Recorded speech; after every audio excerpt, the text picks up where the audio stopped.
Okay, this is our second recording, our second screencast on the photoelectric effect. And what I want to do now is look a little bit closer at what's going on at the metal surface. So we're going to have a look at the metal here and see what's happening when photons of light or light strike this metal. So we will get rid of that. So here's a close-up of our metal. So this is the metal here. And remember, the metal could be, the photoelectric effect can be achieved with quite a few different metals. The four that we're going to look at are zinc, potassium, calcium, and magnesium. So let's say, for example, this particular metal is the metal zinc. Now, zinc holds onto its electrons. Of all these metals, zinc holds onto its electrons tighter than potassium, calcium, and magnesium. So it holds onto its electrons tighter than the other three metals there. So, what I've got here also are three possible electrons that are in this piece of metal. You'll notice that this electron here is right on the outer edge of the metal, right near the surface. These other electrons are deeper in the metal. Now, let's imagine that we have a photon of light, and we'll make it, to begin with, red light. Now, of these three electrons, the one that would be the easiest to knock out, assuming they're all at the outer shell, they're all occupying the outer shell of their atom, the one that would be the easiest to knock out would be this one. So, if a red photon came along and struck this, if the energy contained in the photon, there's our photon, if the energy that was contained in our photon had enough energy to remove this electron from the atom, from its atom, then it would be ejected. Now, if the same photon struck any of these electrons, they would have a less chance of being removed because they would require more energy to be removed from the metal. Now, as it turned out, red light does not contain enough energy.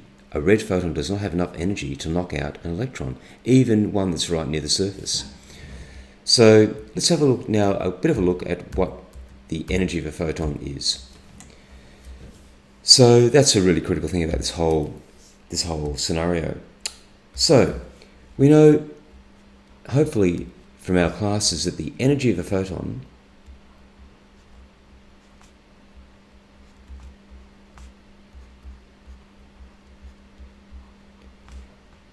is equal to Planck's constant, which we represent as h, times f, which is the frequency of the photon. So it's Planck's constant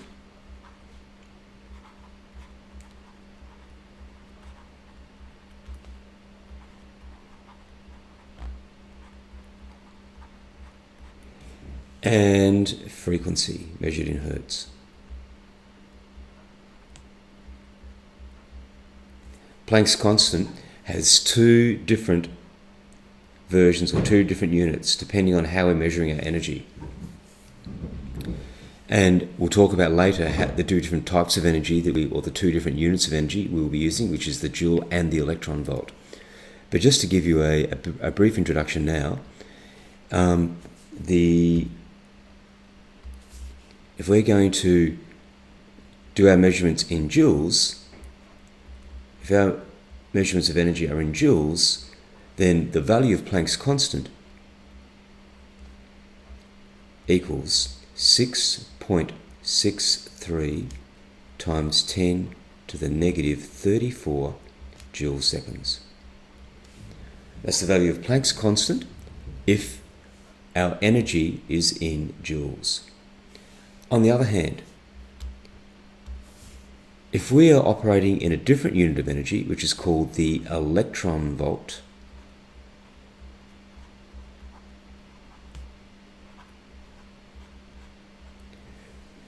then Planck's constant equals 4.14 times 10 to the negative 15, and that is in electron volt seconds.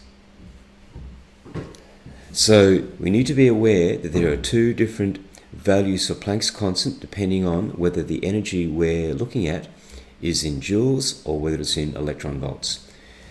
And it's okay to talk about the energy of a photon in either joules or electron volts. As a matter of fact, the unit of choice is the electron volt. And when we're talking about tiny atomic particles or subatomic particles, the unit of choice when it comes to talking about energy is the electron volt. And so we could then work out the energy of a single photon if we know its frequency. And that's a really important idea here, and that is that the energy of a photon depends only on its frequency.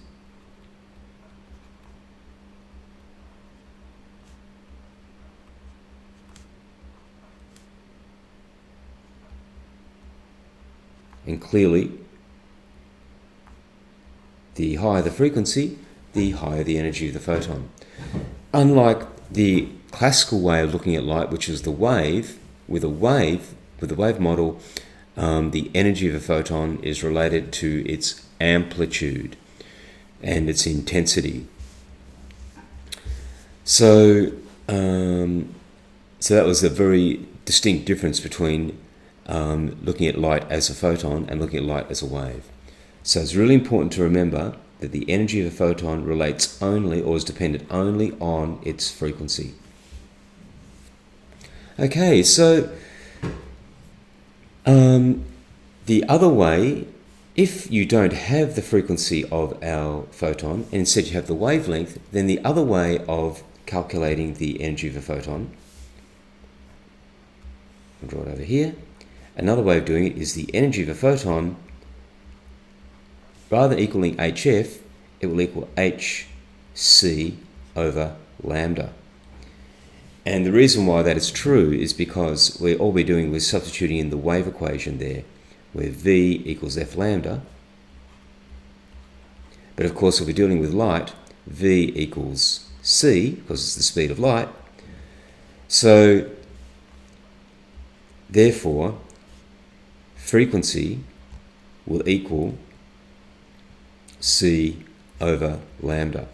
And so all we've done, we've substituted F for C over lambda to come up with this different version.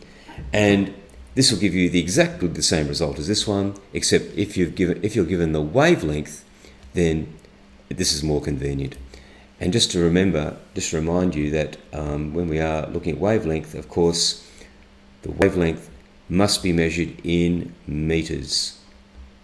So the wavelength must be always measured in meters.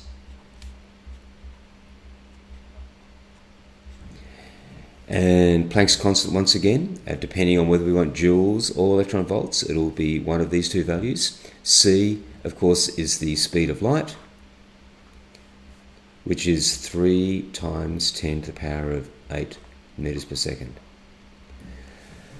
So they are the two basic formulas for working out the energy of a photon. Okay, so I'm going to continue now. I'm going to erase this work here. So if you want to write that down, pause the screencast.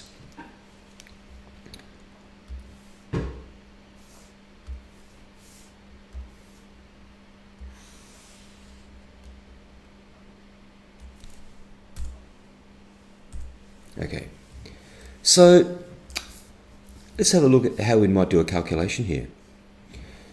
So remember we're talking about zinc. Now zinc when we're talking about different metals, there's a quantity that we can quote, a number that tells us how tightly it holds onto its electrons. And that is called the... I've got a bit of a mess here.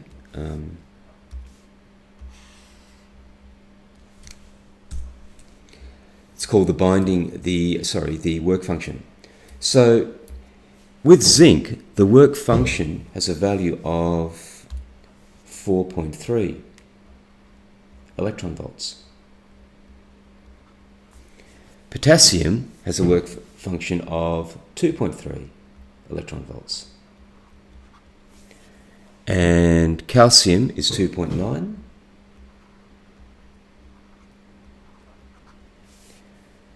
And finally, magnesium is 3.7. So if we look at those values, what this means here, this value of 4.3 electron volts for the zinc, it means that the minimum amount of energy a photon needs to have to knock one of its electrons out is 4.3 electron volts. So the work function, which are these values here, they're called the work function.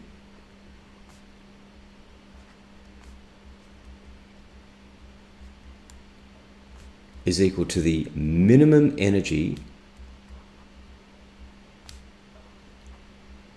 And by the way, the work function can be in electron volts or joules. Just for convenience, I'm using electron volts. So the work function is the minimum energy needed, that the photon needs to have, that a photon, so a photon's going to come in and hopefully knock out one of these electrons. So it's the minimum energy that a photon needs to have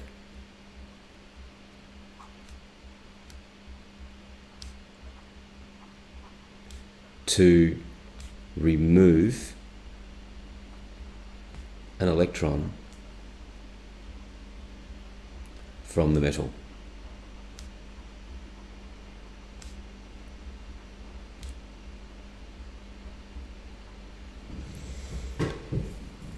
So, so if we had an example of a photon coming in, let's make it a blue one. So we've got a blue photon. I might actually use a bit of artistic skill here, I think, and use my airbrush. So here's our blue photon.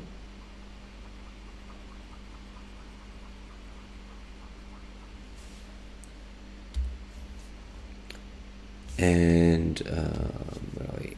Right. So here's a blue photon, and it strikes this electron here, hits it square on. Now, when that happens, the energy that was contained in our photon is transferred to the electron. So that's a really important idea, that when this photon strikes the electron, in an instant, all the energy that was contained in this photon is transferred to the electron. And if the energy is enough, if it's more than, in this case, 4.3 electron volts, then it will knock the electron out. If the photon has less than 4.3 electron volts of energy, the electron will not be removed. Now, when the electron gets knocked out, if it gets knocked out, so if this electron gets knocked out, and I'm not saying it is yet, we'll have to do the calculation, but if it does, once this electron is knocked out, it's a bit terrible. Once our electron is knocked out, it's now called a photoelectron. So in your reading about the photoelectric effect, they'll talk about electrons and photoelectrons. Well, a photoelectron is simply an electron that's been knocked out by a photon. Okay? Hence, photoelectron. So if this was a blue light, let's say then it's got a a wavelength of 420 nanometers. So, it's some white, I think. Yeah. So let's say that the wavelength of this particular photon is 420 nanometers. What we want to do is work out, will this photon, firstly, will it knock out the electron? And if so, how much energy will be left over for this photoelectron to actually move? So let's see if we can work it out. Well, the first thing we need to do is work out the energy of our photon. And from a few moments ago, you can remember, I hope, that the energy of a photon is going to be, in this case, we're going to use the hc on lambda version because we're given the wavelength. So it's hc over lambda, and that will equal, and we're going to work in electron volts this time because our work functions are in electron volts. So it's going to be 4.14 times 10 to the negative 15 multiplied by the speed of light, which is 3 times 10 to the power of 8,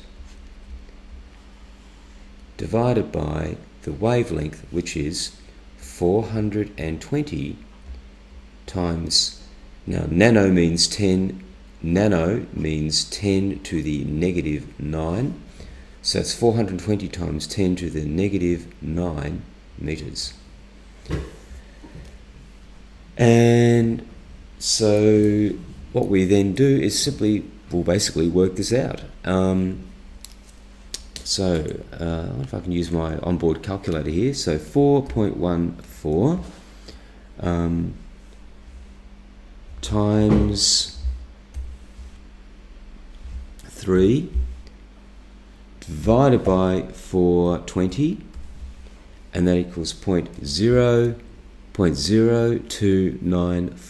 0.03. I'm going to round it up to 0.03. So that equals 0.03. Now I've taken care of the decimal parts. Now I'm just going to work with the exponents.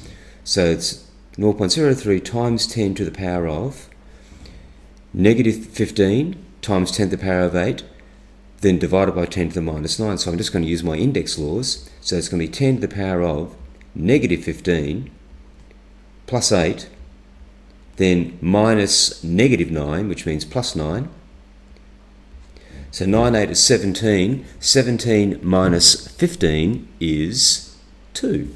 So that equals 0.03 times 10 to the power of 2, which is going to equal roughly 3 electron volts. So this is telling us that this photon had 3 electron volts, but the work function for zinc, which is what this metal is 4.3 electron volts. So that's telling us that this photon does not have enough energy to knock out even the most easily removed electron. And so what we would expect then, if we were going to shine this wavelength of light on this metal, then no electrons would be knocked out. And that's exactly what we observed. No electrons would be knocked out. And what's really interesting is that even if we pump the intensity right up, in other words, if we now,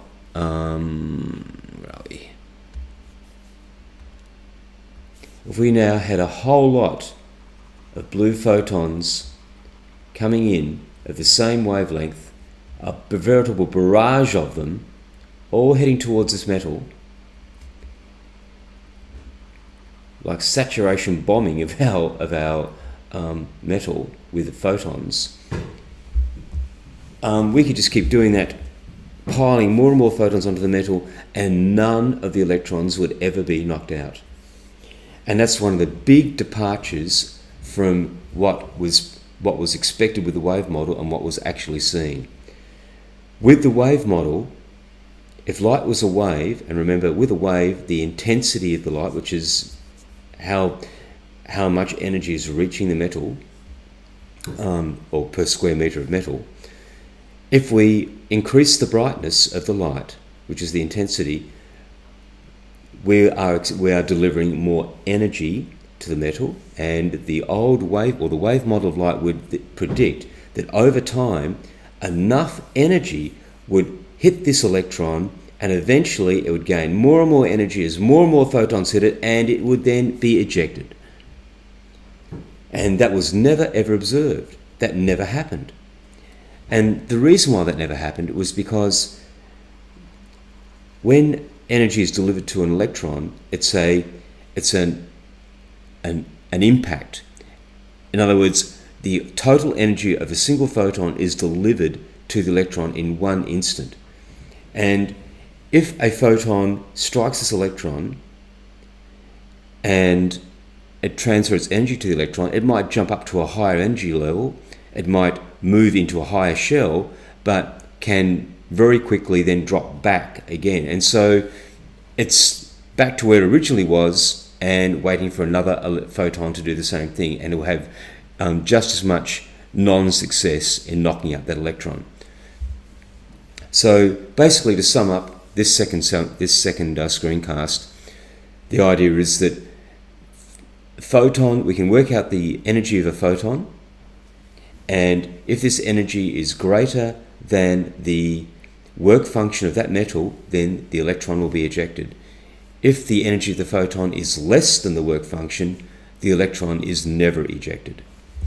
And the wave model would predict that no matter, if we shine light over time, the electrons would be ejected, no matter what the frequency, but that was never observed. What we actually observed was below a certain frequency, no electrons are knocked out, none, no matter how bright the light is. But if we change our wavelength to a shorter wavelength or to a higher frequency, we reach a point, or we reach a frequency where suddenly the electrons are being knocked out instantaneously.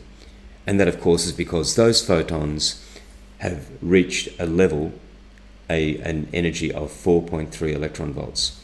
And an interesting exercise you might want to do before we conclude this would be to work out what would be the minimum frequency or maximum wavelength or minimum frequency that would be needed to knock out an electron from zinc. So that's something for you to ponder. Okay, and that's the end of this second screencast, and we'll then proceed to the third one. Thank you.